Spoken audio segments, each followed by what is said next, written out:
കേരളത്തിൽ സർജറി നടന്നിട്ടുണ്ട്. ഈ ലോഡ്ജ് റൂമിലൊക്കെ താമസിക്കുന്ന ട്രാൻസ് വുമണിനെ ഒക്കെ ഡൽഹിയിൽ നിന്നും അതുപോലെ തന്നെ ഹൈദരാബാദിൽ നിന്നൊക്കെ ഓരോരോ ഡോക്ടേഴ്സ് വന്നിട്ട് ഇവിടെ വന്നിട്ട് വീട്ടിൽ വന്ന് ചെയ്തു കൊടുക്കുന്ന ഒരു അവസ്ഥ ഉണ്ടായിരുന്നു. അനാട്ടമി ഡിസെക്ഷൻ ലാബിൽ വെച്ചിട്ട് എന്റെ ക്ലാസ്സിൽ പഠിക്കുന്ന 7 കുട്ടികൾ ഭയങ്കരമായിട്ട് എന്നെ ബ്രൂട്ടലി അറ്റാക്ക് ചെയ്തു, എന്നെ അബ്യൂസ് ചെയ്തു, ഫിസിക്കലി അബ്യൂസ് ചെയ്തു. ഗതികേടുകൊണ്ട് എല്ലാവരൊക്കെ ചെയ്യുന്നത്.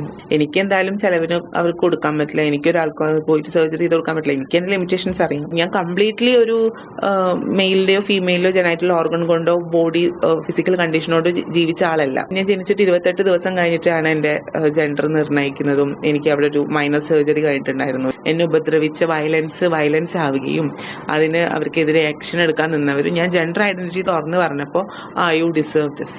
സ്പർശ ഗോൾഡൻ ഡയമണ്ട്സ്, ചെറുപുഴ, കൊച്ചി, കാലിക്കറ്റ്, മലപ്പുറം, കണ്ണൂർ. പഠിച്ചുകൊണ്ടിരിക്കുന്ന ആ ഒരു ടൈമിൽ ഫേസ് ചെയ്തിട്ടുള്ള എന്തെങ്കിലും ഒരു വൾണറബിൾ എക്സ്പീരിയൻസ് എന്ന് പറയാമോ? എനിക്ക് കുറെ ഉണ്ടായിട്ടുണ്ട്. എന്നാലും ഇപ്പോഴും മനസ്സിൽ നിന്ന് മായാതെ കിടക്കുന്നത്, ഞാൻ 12th കഴിഞ്ഞിട്ട് ഞാനൊരു മെഡിക്കൽ കോളേജിൽ അഡ്മിഷൻ എടുത്തിട്ട് അവിടെ പഠിക്കാൻ വേണ്ടി പോയി.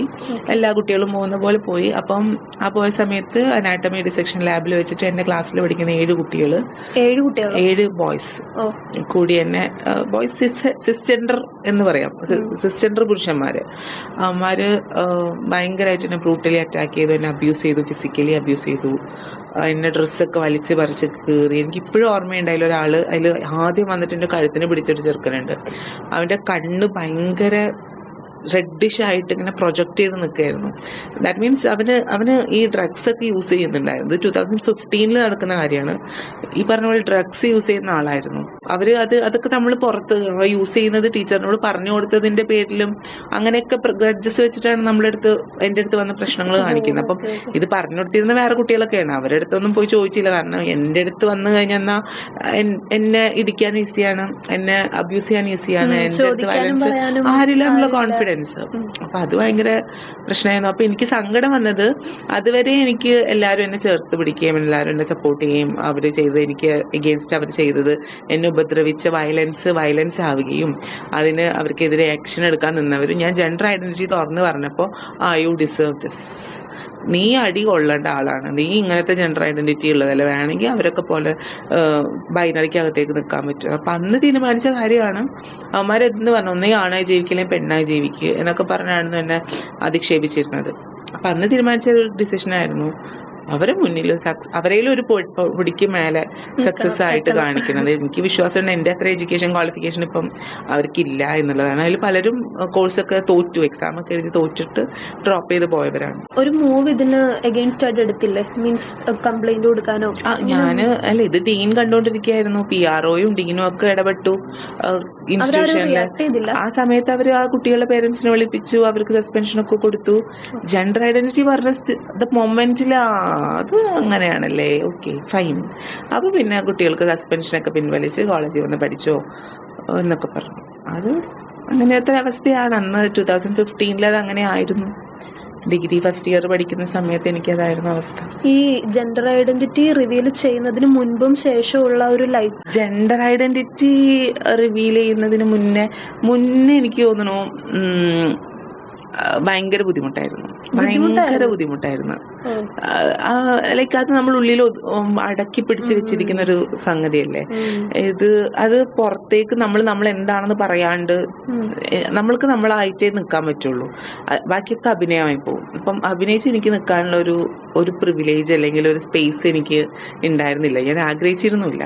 അപ്പം അതുകൊണ്ട് ഞാൻ എന്താണോ ആഗ്രഹിച്ചത് ആ ആഗ്രഹിച്ച ജീവിതത്തിലേക്ക് എത്തിക്കഴിഞ്ഞപ്പോഴാണ് എനിക്കൊരു കോൺഫിഡൻസ് ഉണ്ടായത്.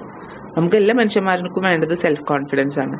അതുവരെ എനിക്ക് സെൽഫ് കോൺഫിഡൻസ് ഉണ്ടായിരുന്നില്ല. ഇപ്പം ഞാൻ ഐഡന്റിറ്റിയിലേക്ക് വന്ന് ഞാനായി. എസ്പെഷ്യലി സർജറി കഴിഞ്ഞതിന് ശേഷമാണ് എനിക്ക് എൻ്റെ കോൺഫിഡൻസ് കിട്ടിയത്. ദാറ്റ് ഡസൻറ്റ് മീൻ ഈ സർജറി എല്ലാവരും കോൺഫിഡൻസ് കിട്ടാൻ വേണ്ടി ചെയ്യണം എന്നൊന്നുമില്ല. അത് ഭയങ്കര ക്രൂഷ്യലായിട്ടുള്ളൊരു ഫേസാണ്. അതിനെ ഓവർകം ചെയ്ത് ഒരു സക്സസ് ഉണ്ടാക്കുക എന്നുള്ളത് കുറച്ച് ചാലഞ്ചിങ് ആണ്. ഞാൻ ആ ചാലഞ്ചിൽ വിൻ ചെയ്തു എന്ന് വെച്ചിട്ട് അതിനെ ഇൻസ്പയർ ചെയ്യണമെന്നൊന്നും ഞാൻ പറയുന്നില്ല. അതൊക്കെ ഓരോരുത്തരുടെ പേഴ്സണൽ ചോയ്സ് ആണ്.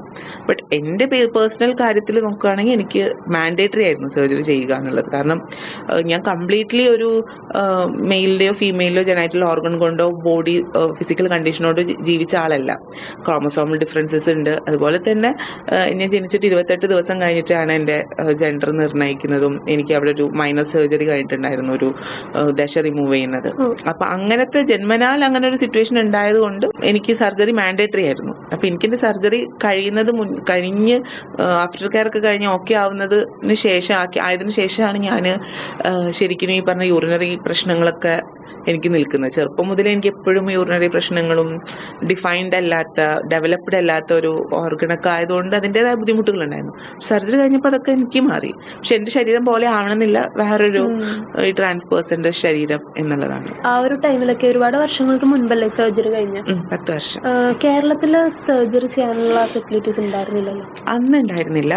കേരളത്തിൽ എനിക്ക് തോന്നുന്നു 2018 കേരളത്തിലൊരു ഹോസ്പിറ്റലിൽ ആദ്യമായിട്ട് സർജറി നടത്തുന്നത്.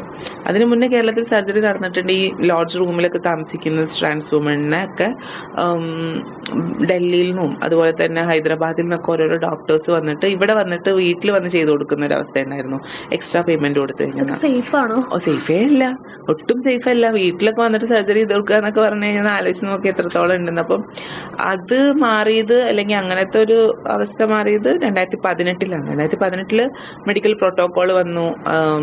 ഗവൺമെന്റിൽ TG സെല്ലും അതുപോലെ തന്നെ TG ജസ്റ്റിസ് ബോർഡും ഒക്കെ വന്നു. ജസ്റ്റിസ് ബോർഡ് വന്നതിന് ശേഷം തന്നെയാണ് സോഷ്യൽ ജസ്റ്റിസ് ഡിപ്പാർട്ട്മെന്റിന്റെ ഭാഗത്തുനിന്ന് ഗവൺമെന്റിന്റെ ഭാഗത്തു നിന്നുള്ള ഒരു സപ്പോർട്ട് വന്നതിന് ശേഷമാണ് 2018 മുതൽ ഇങ്ങോട്ടേക്ക് ഇവിടെ സർജറി ചെയ്യാൻ തുടങ്ങി. അപ്പൊ ഇപ്പൊ കുറെ പേര് ഇവിടെ വന്ന് സർജറി ചെയ്യുന്നവരുണ്ട്, വേറെ രാജ്യത്തു നിന്നൊക്കെ ഇവിടെ വന്ന് സർജറി ചെയ്യുന്നവരുണ്ട്. അഫോർഡ് ചെയ്യാൻ പറ്റാത്ത ഒരുപാട് ട്രാൻസ്ജെൻഡേഴ്സ് ഉണ്ട്, മീൻസ് ഈ ഒരു സർജറി അല്ലെ. അപ്പോഴാണ് അവര് വേണ്ടാത്ത ചില വഴികളിലൂടെയൊക്കെ പോകുന്നതും അല്ലെ. അവരെ പറ്റിയിട്ട് അവരോടൊക്കെ എന്താ പറയാൻ? ഗതികേടുകൊണ്ട് എല്ലാവരൊക്കെ ചെയ്യുന്നത്. കാരണം നമുക്കൊന്നും പറയാനോ നമുക്ക് കമന്റ് ചെയ്യാനോ ജഡ്ജ് ചെയ്യാനോ ഞാൻ ആളല്ല എന്നുള്ളതാണ് ഒന്നാമത്തെ കാര്യം. എനിക്ക് എന്തായാലും ചെലവിന് അവർക്ക് കൊടുക്കാൻ പറ്റില്ല, എനിക്കൊരാൾക്കും അത് പോയിട്ട് സർജറി ചെയ്ത് കൊടുക്കാൻ പറ്റില്ല. എനിക്ക് എന്റെ ലിമിറ്റേഷൻസ് അറിയാം. അവര് അവരുടെ ഗതികേട് കൊണ്ടല്ല അങ്ങനെയൊക്കെ ചെയ്യുന്നുണ്ടാവുക. അതിൽ ഭയങ്കര പിന്നെ അവര് 2 രീതിയിൽ ചെയ്യുന്നതുണ്ടാവും. അതായത് ഒന്ന് ഇൻട്രസ്റ്റോട് കൂടി ചെയ്യുന്നുണ്ടാവും, പിന്നെ നിവൃത്തികേട് കൊണ്ട് ചെയ്യുന്നുണ്ടാവും. ഇൻട്രസ്റ്റോട് ചെയ്യുന്നവരെ മാറ്റി നിർത്തുക, അത് അവരുടെ ചോയ്സ് ആണ്. മറ്റേത് ഫോഴ്സ്ഫുള്ളി ചെയ്യുന്നതല്ലേ. അതിനൊന്നും പറയാനില്ല. ഓവർകം ചെയ്യുക, മോർ പവർ ടു യു, അല്ലാണ്ടൊന്നും പറയാനില്ല. അവരൊക്കെ ഉയർന്നു വരട്ടെ നല്ല രീതിയിൽ മെയിൻ സ്ട്രീമിലേക്ക്.